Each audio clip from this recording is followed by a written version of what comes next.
mes compétences en nouvelles technologies et en communication, puisque je suis responsable communication depuis 9 ans. Je sais qu'il y a des ateliers, il y a des petits labos, on va échanger, on va faire du brainstorming certainement, après j'en sais pas plus. On va échanger, partager, collaborer, phosphorer. On m'a dit que c'était innovant, donc moi j'aime bien ce qui est innovant. Donc, je sais que c'est Ludi et Lab, et puis je pense qu'on va essayer de sortir des idées les différentes personnes qui sont ici, essayer de trouver qu'est-ce que peut être le Ludi Lab. Je fais partie du groupe de travail qui est sur le projet Ludi Lab. Et je suis la référente sur la partie Escape Game. Alors on va créer un espèce de tiers-lieu, un hub de l'innovation. Le thème qui est récurrent, c'est l'innovation, aller vers quelque chose de nouveau, sans préjuger d'où on va, où on va aller. On sait d'où on part, mais on ne sait pas où on va aller. Je suis expert drone puisque j'ai monté ma société de pilotage de drones sur Paris, où j'apprends au grand public à piloter des drones. Je ne vais pas vous en dire plus pour l'instant, parce que justement l'intérêt de ce travail en commun, c'est de partir hors du cadre. Mais on va encore faire mieux que ça, puisqu'il n'y a pas de cadre.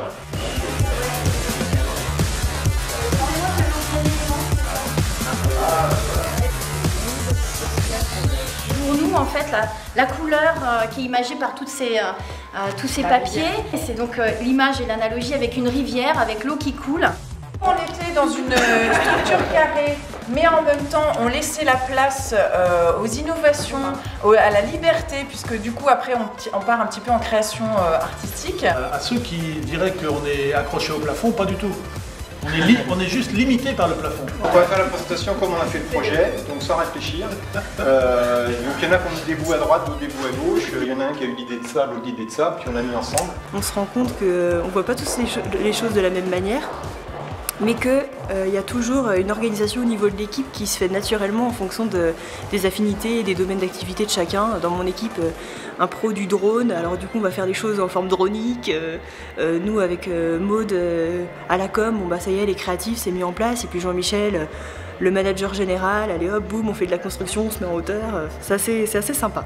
Pourquoi on préférerait apprendre par le jeu? Parce que le jeu nous donne tous ces ressentis positifs, et en fait c'est comme ça qu'on apprend et qu'on assimile plus facilement. Et le jeu, c'est ça que ça t'amène à faire, de dire j'ai pas la réponse à tout.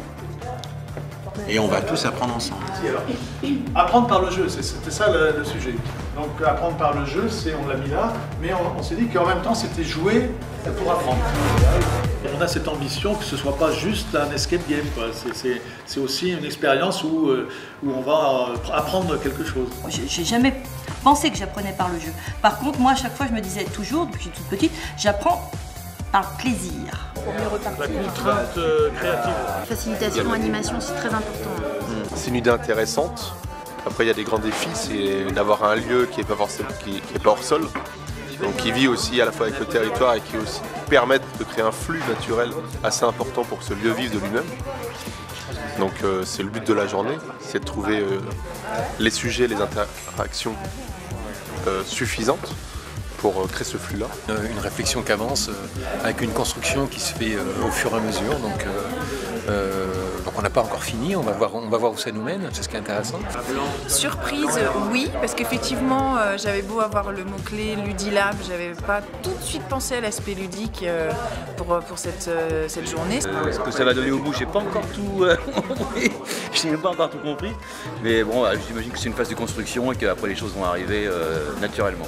On peut aussi apprendre à piloter un drone d'un autre côté, et que c'est super ludique, on peut passer un bon moment en famille. Mais je m'attendais pas à d'autant collaboration et de création comme ça ponctuelle, impulsive. Il y avait beaucoup d'impulsivité aussi. Il y a un côté magique, il y a une opération magique, et ce que moi j'adore, c'est la création de liens qui s'opèrent au sein d'un groupe, et toute la créativité qu'on peut en ressortir. C'est plus que construire, c'est bâtir.